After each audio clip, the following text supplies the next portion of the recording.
Hello friends, welcome to my YouTube channel. आज हम बात करेंगे आर्थिक विकास और समृद्धि और इसकी टर्मिनोलॉजी के ऊपर। तो चलिए शुरू करते हैं आज की क्लास। ये लेक्चर 2 है, इंडियन इकोनॉमी का आर्थिक विकास और समृद्धि, टर्मिनोलॉजी एवं अवधारणाएं।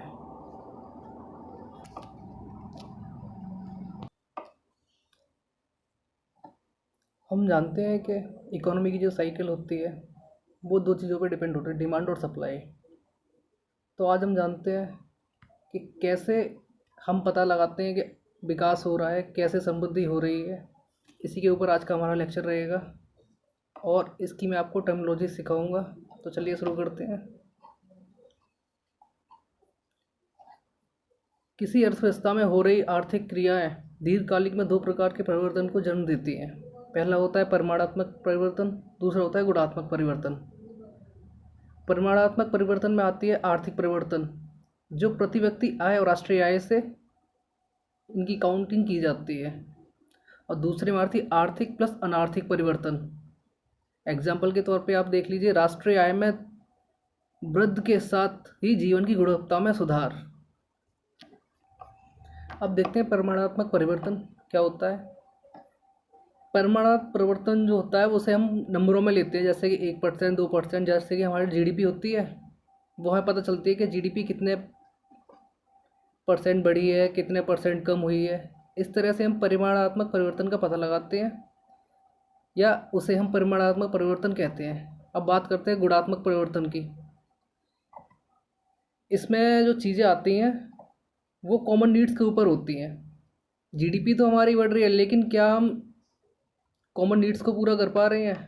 जो लोगों की कॉमन नीड्स होती है उनको पूरा कर पा रहे हैं, जैसे कि हेल्थ, एजुकेशन, न्यूट्रिशन एक्सेट्रा। आर्थिक समृद्धि मुख्यतः एक चर से संबंधित है, जैसे हम आय कहते हैं। अब इसमें एक टर्मिनोलॉजी आई है, चर। तो चर का मतलब क्या होता है? चर एक, जैसे हम जानते हैं, रेखा या वेरिएबल जैसे हम बोलते हैं। तो आर्थिक संबंधी मुख्य जिसका एक वेरिएबल है आय, यानी इनकम, कि कितनी इनकम हुई है आपकी। तो आर्थिक संबंधी एक आय से संबंधित है। अब हम बात करते हैं आर्थिक विकास के ऊपर। आर्थिक विकास मूलतः मानव विकास सभी मानवीय वर्णों के विस्तार से संबंधित है, जिसमें आर्थिक, अनार्थिक, सामाजिक, राजनीतिक, सांस्कृतिक। समृद्धि एक ऐसी अवधारणा है जो विकास में शामिल है, और विकास में ये समृद्धि आर्थिक रूप से शामिल है। और अनार्थिक परिवर्तन मतलब गुणवत्ता में सुधार। जहाँ इनकम आय होगी वहाँ आर्थिक समृद्धि होगी। जहाँ इनकम आय का विस्तारण होगा वहाँ आर्थिक विकास होगा।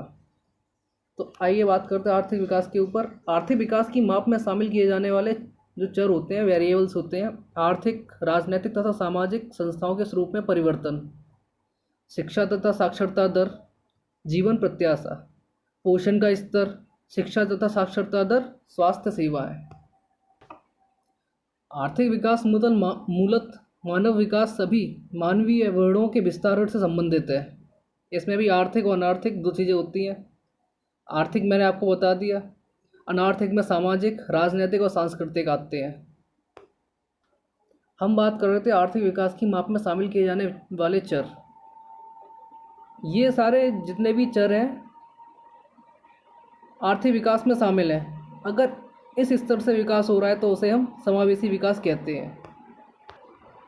आर्थिक समृद्धि के मापक साधन लागत पर व्यक्ति वास्तविक घरेलू उत्पाद, राष्ट्रीय उत्पाद, प्रति व्यक्ति आय।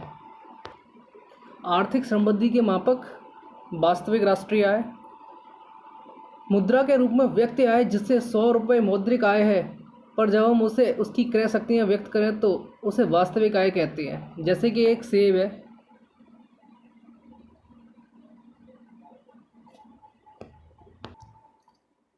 जैसे कि हम 100 रुपये लेकर मार्केट जाते हैं और उसके बदले में 10 सेब, एप्पल ले आते हैं, तो ये क्या, उसकी क्रय शक्ति को दर्शित कराता है।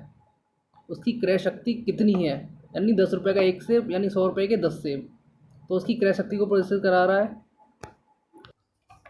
जब मौद्रिक आय को मूल्य स्तर से भाग देते हैं तो वास्तविक आय प्राप्त होती है। स्थिर मूल्य है किसी आधार वर्ष के आधार पर व्यक्ति आय को वास्तविक आय कहते हैं। प्रति व्यक्ति आय को आर्थिक समृद्धि के माप के लिए सर्वाधिक उपयुक्त क्यों माना जाता है? प्रति व्यक्ति आय की गणना करते समय जनसंख्या को भी ध्यान में रखते हैं। दूसरा, इसलिए प्रति व्यक्ति आय को ही आर्थिक समृद्धि के माप के लिए अधिक स्वीकार किया जाता है। किंतु प्रति व्यक्ति आय पर आर्थिक समृद्धि को मापने की कुछ सीमाएं हैं। प्रति व्यक्ति आय में वृद्धि आर्थिक समृद्धि को वास्तविक रूप प्रमाणित नहीं करती। उदाहरण के लिए, राष्ट्रीय उत्पाद स्थिर रहे किंतु भूखमरी या किसी प्राकृतिक आपदा के कारण व्यापक पैमाने पर लोगों की मृत्यु प्रति व्यक्ति आय में वृद्धि ला सकती है। जैसे कि मैं समझाता हूँ, अगर एक जगह पे 10 लोग रह रहे हैं, उनमें से अगर 8 लोग मर जाते हैं तो जो 2 लोग बचेंगे तो 8 लोगों का जो खर्चा होगा वो 2 लोगों में बढ़ जाएगा, प्लस इनकम ज़्यादा होगी।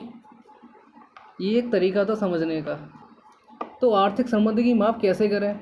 यदि राष्ट्रीय उत्पाद की वृद्धि के कारण आर्थिक समृद्धि बढ़ती है तो इसे आर्थिक समृद्धि का सूचक कहेंगे। तो इसके लिए मैं आपको एक एग्जांपल बताता हूँ कि यदि एक कंपनी है, उसका प्रोडक्शन अगर हम बढ़ाते हैं तो जो माल उसका जाएगा वो एक अच्छे स्तर पर उसकी सप्लाई होगी और उसी सप्लाई के कारण उसकी जो समृद्धि है उसमें बढ़ोतरी होगी। और ये कब होगा? जब लोगों की पर कैपिटा इनकम अच्छी होगी तो उनके हाथ में पैसा होगा। जब वो डिमांड करेंगे, फिर जब उनकी डिमांड आएगी उसी हिसाब से सप्लाई होगी। तो सारा खेल डिमांड एंड सप्लाई का है इकोनॉमी में। आर्थिक विकास की माप, इसके हम चर जानते हैं, वेरिएबल जानते हैं। आधारभूत आवश्यकता प्रत्यागम, जीवन की भौतिक गुणवत्ता निर्देशांक, क्रय शक्ति क्षमता विधि, निवल आर्थिक कल्याण, मानव विकास सूचकांक, खुशहाली सूचकांक और सामाजिक प्रगति सूचकांक। ये सारे आधार आर्थिक विकास की माप करते हैं कि इससे हमें पता चलता है कि विकास हो रहा है या नहीं हो रहा। आधारभूत आवश्यकता प्रत्यागम, बेसिक नीड अप्रोच, 1970 में विश्व बैंक द्वारा प्रतिपादित किया गया। इसे हम पारंपरिक सूची में रखते हैं। भोजन, कपड़ा और मकान, ये बेसिक नीड होती हैं कि लोगों के पास भोजन, कपड़ा और मकान ये होना चाहिए। अब आधुनिक अर्थशास्त्री कहते हैं आधारभूत आवश्यकता प्रत्यागम की सूचियाँ भोजन, कपड़ा और मकान के साथ ही स्वास्थ्य, शिक्षा, स्वच्छता और इंटरनेट की सुविधाएं का भी समर्थन करते हैं, क्योंकि ये भी इन लोगों की बेसिक नीड्स हैं कि स्वास्थ्य अच्छा होना चाहिए, शिक्षा अच्छी होनी चाहिए, स्वच्छता होनी चाहिए और इंटरनेट की सुविधा होनी चाहिए।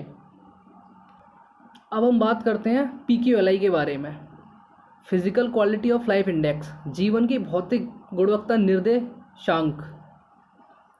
मूल प्रतिपादक जॉन टिनवर्जन है, 1976 में इन्होंने इसका वो किया था आविष्कार, किंतु इसे मॉरिस डी मॉरिस के नाम से भी जाना जाता है। ये प्रीलिम्स के लिए महत्वपूर्ण है। PQLI में 3 चरों को शामिल किया जाता है: जीवन प्रत्याशा, साक्षरता दर, शिशु मृत्यु दर। इसे हम literacy rate plus infant mortality rate plus life expectancy से भी जानते हैं। PQLI का अधिकतम मूल्य 100 और न्यूनतम मूल्य 0 होता है। 100 की ओर बढ़ना अच्छी स्थिति को दर्शाता है और 0 की ओर बढ़ना खराब स्थिति को दर्शाता है। अब हम बात करते हैं PPP की, परचेसिंग पैरिटी पावर, क्रय शक्ति समता विधि। वैसे इस विधि का प्रतिपादक GR कैसल को भी माना जाता है, परंतु GR कैसल ने इसका प्रतिपादन विनिमय दर के निर्धारण के संबंध में किया, न कि विभिन्न देशों के रहन सहन के स्तर की तुलना करने के लिए, जैसा कि वर्तमान में विश्व बैंक द्वारा किया जा रहा है। इस विधि का प्रयोग 1993 में अंतर्राष्ट्रीय मुद्रा कोष IMF ने किया था। प्रीलिम्स के लिए इम्पोर्टेंट है ये पॉइंट। वर्तमान में विश्व बैंक द्वारा इसका प्रयोग विभिन्न देशों के रहन सहन के स्तर की तुलना करने के लिए किया जा रहा है। ये दोनों फैक्ट प्रीलिम्स के लिए इम्पोर्टेंट है। क्रय शक्ति क्षमता क्या है? विभिन्न देशों में कीमतों को मापने के लिए एक आर्थिक सिद्धांत है। आर्थिक किसी देश में अर्थात किसी देश में उस देश की आधिकारिक कानूनी रूप से वैध मुद्रा में कितनी वस्तुएं खरीदी जा सकती हैं। उदाहरण के लिए भारत के रुपए और अमेरिकी डॉलर की क्रय क्षमता में व्यापक अंतर है। अमेरिका का $1 भारत के लगभग 70 रुपये के बराबर है। इस आधार पर व्यक्ति प्रति व्यक्ति आय की सही तुलनात्मक स्थिति प्रस्तुत नहीं करती, क्योंकि भारत में 70 रुपये में जितना सामान खरीदा जा सकता है, अमेरिका में सिर्फ $1 से ही उतना सामान क्रय किया जा सकता है। इसका अर्थ यह है कि ऑफिशियल विदेशी विनिमय दर क्रय शक्ति की क्षमता को व्यक्त नहीं करता। उदाहरण के लिए मैं आपको बताता हूँ कि जैसे मान लीजिए हमने एक फूल खरीदना है। भारत में अगर हम वो फूल खरीदेंगे तो वो 10 रुपये का आ रहा है। अगर वही हम अमेरिका में जाकर वो फूल खरीदते हैं तो हमें 70 रुपये का मिल रहा है। ये दिखाता है कि वो चीज़ वहाँ एक ही चीज़ आ रही है, वहाँ 70 की है, वहाँ 70 रुपये की है यानी $1 की, और यहाँ 10 रुपये की है। ये दिखाता है परचेसिंग पैरिटी पावर यानी क्रय शक्ति कि किस देश की क्रय शक्ति ज़्यादा सही है। इस प्रकार परचेसिंग पैरिटी पावर के अंतर्गत किसी देश की सकल राष्ट्रीय आय को किसी पूर्व निश्चित अंतर्राष्ट्रीय विदेशी विनिमय दर पर व्यक्त न करके उसे उस देश के भीतर मुद्रा की क्रय शक्ति के आधार पर व्यक्त किया जाता है। इसलिए दोनों देशों की करेंसी मुद्रा की क्रय शक्ति के क्षमता के आधार पर प्रति व्यक्ति आय को समायोजित किया जाता है। एग्जाम्पल के तौर पर एक और बताता हूँ मैं। करेंसी एक्सचेंज रेट से निकाला जाता है, बल्कि करेंसी एक्सचेंज रेट से नहीं निकाला जाता, बल्कि दोनों देशों में सामान मिलता है उससे निकाला जाता है कि किस देश में कितना सामान कितने रुपए में मिल रहा है। जैसे कि भारत में 1 सेब 10 रुपये का मिलता है और यूएस में 1 सेब 1 रुपये का। जैसे कि भारत में एक फूल 10 रुपये का मिलता है, यूएस में एक फूल फ्लावर $1 का। तो मतलब इसका ये है कि हमारे भारत के 10 रुपये वो अमेरिका के $1 के बराबर है परचेसिंग पैरिटी पावर की तहत।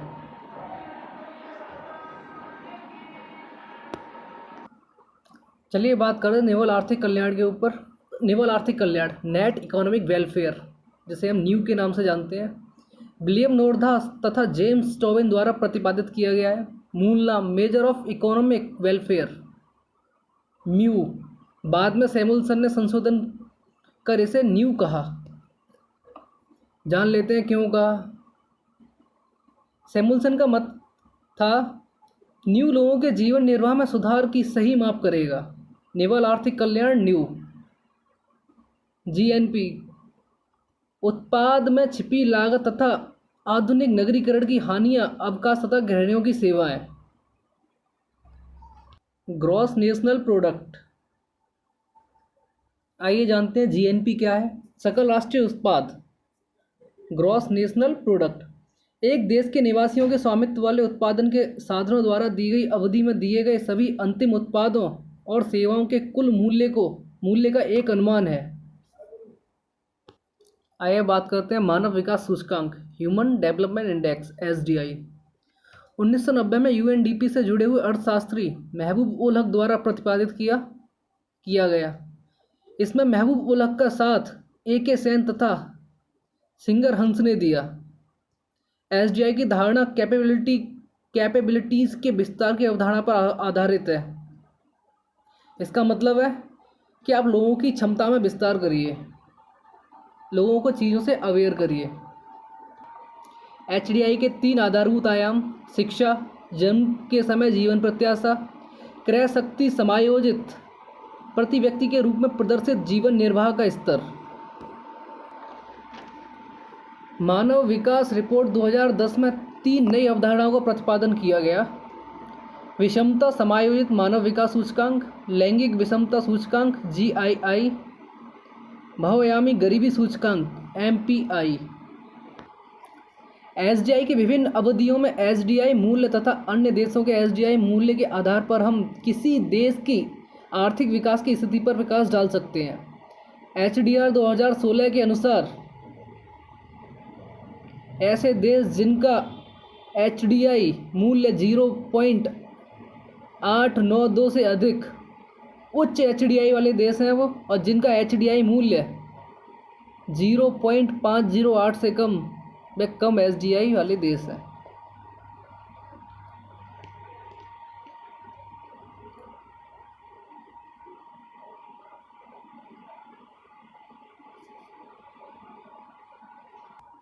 रिपोर्ट में यह भी कहा गया है कि विकसित देश ओईसीडी वे देश हैं जिनकी एसडीआई औसत रूप से 0.746 से अधिक है, जबकि कम विकसित देश वे हैं जिनकी एसडीआई 0.631 से नीचे है। इस प्रकार 0.508 से अधिक तथा 0.668 से कम एसडीआई देश विकासशील देश होंगे। प्रीलिम्स के लिए महत्वपूर्ण है। खुशहाली सूचकांक। आर्थिक क्रियाओं का मुख्य लक्ष्य लोगों के कल्याण में वृद्धि या खुशी लाना होता है, क्योंकि जीडीपी की तुलना में खुशहाली आर्थिक विकास का अधिक उत्तम माप सिद्ध हो सकती है। United nations sustainable development solutions network सितंबर 2013 में 156 देशों पर आधारित हैप्पीनेस रिपोर्ट 2013 प्रकाशित की। इसमें 6 प्रमुख कारकों को लिया गया। पहला, प्रति व्यक्ति जीडीपी। दूसरा, स्वस्थ जीवन प्रत्याशा। तीसरा, कोई जिसके ऊपर भरोसा किया जा सके। चौथा, जीवन संबंधी चुनावों व वर्ण के संबंध में स्वतंत्रता। और पांचवा, भ्रष्टाचार से मुक्ति। और 6, उदारता। भूटान खुशहाली सूचकांक।